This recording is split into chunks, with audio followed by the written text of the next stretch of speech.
And once again, joining me on the couch is Miss Tiffany Bong. Tiffany, thank you so much for being here today. You're welcome. Pleasure to be here. And Tiffany, you are one of the newest members of the USC. We're both freshmen here at Yes, the we are. at USC, and you're a hip hop lecturer here at the Kaufman School of Dance. Just for the folks at home who might not be familiar with you and your extensive career, just a bit of an intro about where you first got started with dancing. Okay, well, I think it was meant to be that I became a hip hop educator because my first experience with hip hop was at school. Really? And I was in the 6th grade. I went to a very traditional Irish Catholic school. There was not a lot of hip hop going on. Yeah, I can't imagine. Yeah, and there was a lot of priests and nuns, yes. And all I remember was I was in the 6th grade sitting in the second to last row, and we were watching a performance. I don't remember any part of the performance except the last 5 minutes. Hip hop music turned on. And then there were hip hop performers on stage, dancers on stage. And I just remember my whole body and being just activating. Just, what is this? What is this? And it's almost as if, you know, a black and white world turned color all of a sudden.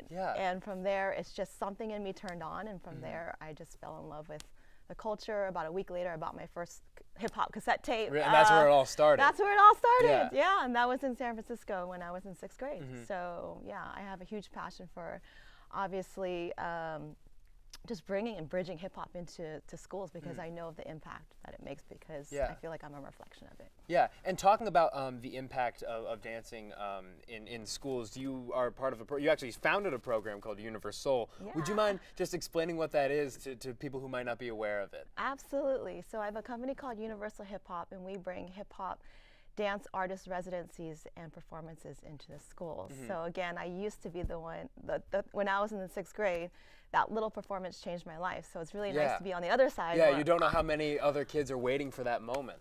Exactly. So now I'm on the other end where I'm actually the one on stage introducing it to them. So that's one thing we do. And we also bring artist residency programs into the schools. So for example, we'll have a hip hop artist come in for about 10 weeks introducing to them a specific form of hip hop dance. Yeah. Okay. It's wonderful because we're reaching both, I would say, dancers and non-dancers. Well, I think everyone's a dancer, but but it's really just a matter of finding it. Yes. Yes. And so it's really introducing this amazing art form to these students and really fostering life skills through hip hop dance. So I always say it's not really the movement that we're teaching. I'm not really teaching you a dance. I'm teaching you and giving you skills for you to understand yourself. And by understanding yourself, a way for you to connect and access and understand other people. Yeah. So okay, so it's the connection through dance that you look to foster. And the life skills of confidence, you know, being able to communicate, being able to compromise, being able to create something from concept to presenting it on stage.